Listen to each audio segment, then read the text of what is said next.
Looks like Matt left his script. Can you believe that guy doesn't do cocaine?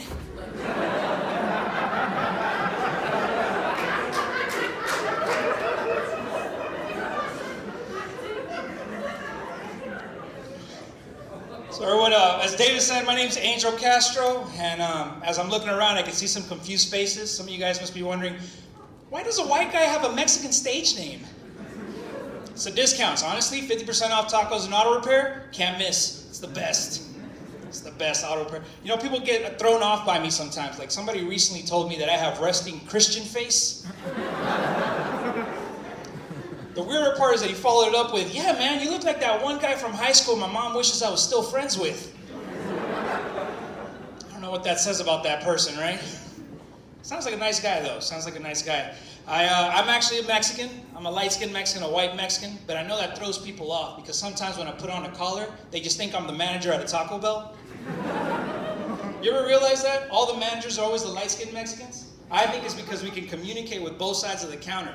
Like 1 minute I can be like, hey Martin, apúrale! Then I can turn around and be like, I'm sorry man, we're all out of gorditas tonight.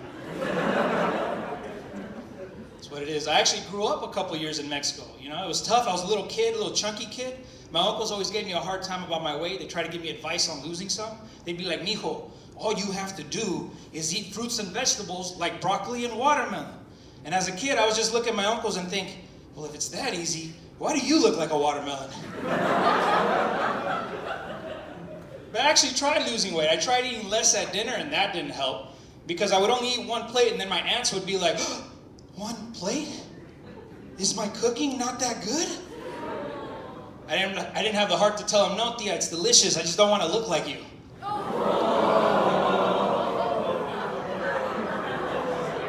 Let that one sit for a minute. We all have aunts like that. Come on. Yeah, man. So while I was out there, my grandma's the one that raised me. You know, I feel really close to her. I call her up every now and then to check in on her, see how she's doing. But she's throwing me off with some of the things she says. Y'all ever have any of those old relatives like that? Yeah, right? Like I called her up the other day and I was like, hey, abuelita, how are you doing? What are you up to? She just goes, oh, nothing, mijo. Just here waiting for a stroke. I was like, what the heck? But I'm noticing it more and more often. Like we were celebrating her 90th birthday at the house. We got all together as a family. We were excited. We said, Grandma, may you have many more? She just looked at me and she said, dos, no más.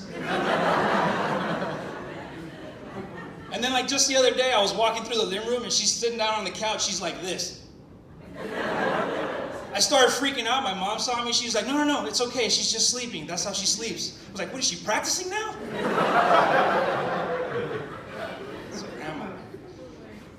I lived out there for a bit, but then I came over to the U.S. I lived in the Bay Area with my mom and dad, and my mom, dude, she's a tough woman. She's so tough. She made my dad wash all the dishes and clothes while she sat on the couch scratching her balls. Yeah, she's tough and scary. Sometimes when we get picked up from school, my dad would be like, whatever you do, do not make her upset. She had a bad day at work today. It made me wonder sometimes if my dad's the one that gave birth to us, like some kind of Mexican seahorse. I love my dad. My dad's awesome. My dad sometimes though made me feel like he couldn't do certain things. Like I felt like he couldn't do math, for instance. I remember being a little kid in like 3rd grade struggling with a math assignment, and I went up to my dad. I was like, "Papa, can you take a look at this? I'm stuck. I don't know what to do." My dad grabbed the sheet, took a look at it, and he said, "Mijo, real men solve their own problems."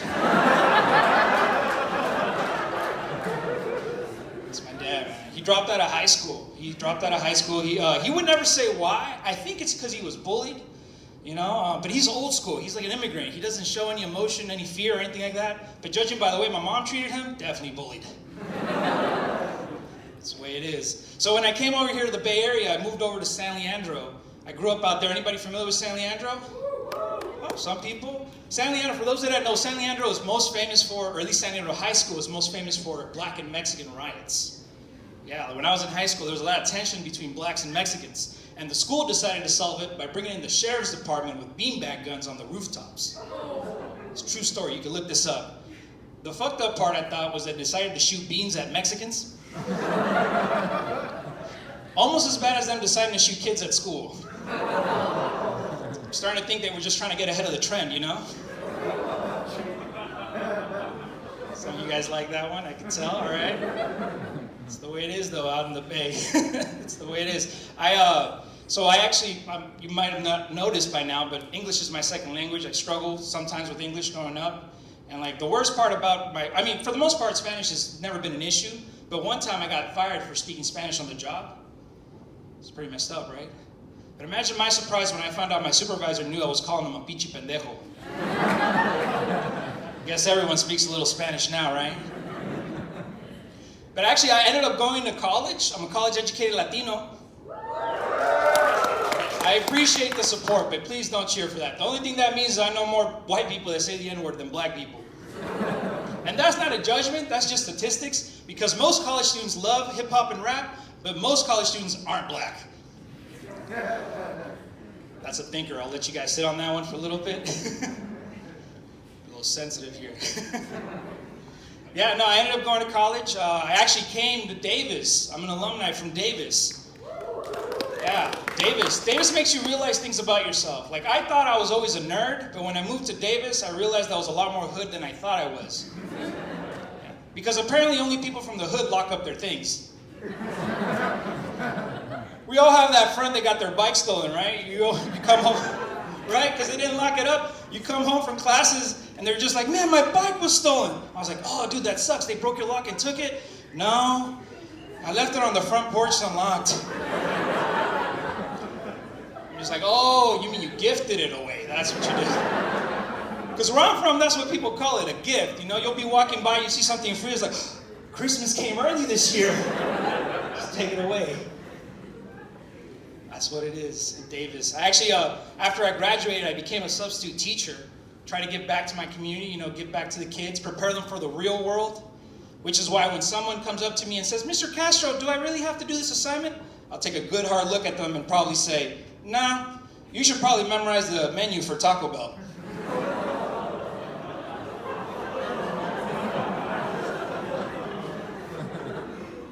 It's true, it's true. And like, you know how they closed down the school districts this last couple of years? Yeah, because I have friends and family that are parents, and they were all worried, and they knew that I was a teacher, so they'd come up to me and be like, Angel, what's gonna happen to my kid? Is he gonna fall behind? The schools are all closed. I tried to calm them down, reassure them. I was like, don't worry, he wasn't gonna be a rocket scientist. That's too rough for you guys?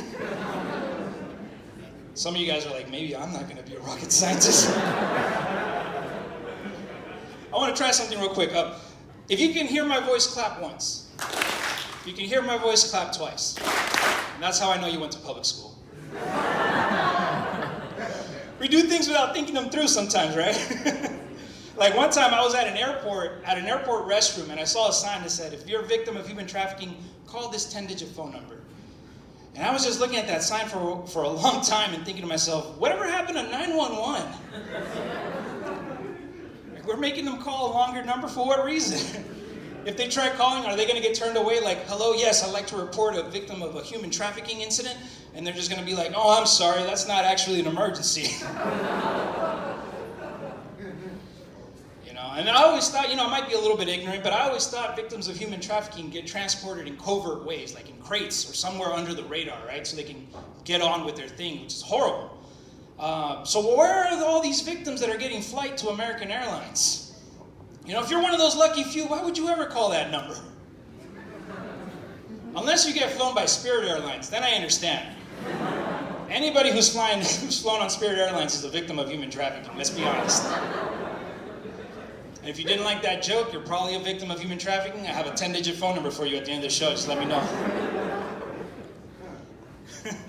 It's the way it is, though. It's the way it is, victim of human trafficking. I'm going to change it back a little bit. So you might have guessed by now that my parents are immigrants. My parents were immigrants. They were a little bit physically abusive with us. Just a little bit. Every now and then we would act up. I never thought I would hear cheering for physical abuse. That's a first. But my parents, every now and then we would act up, and they figured they could take a slap or two.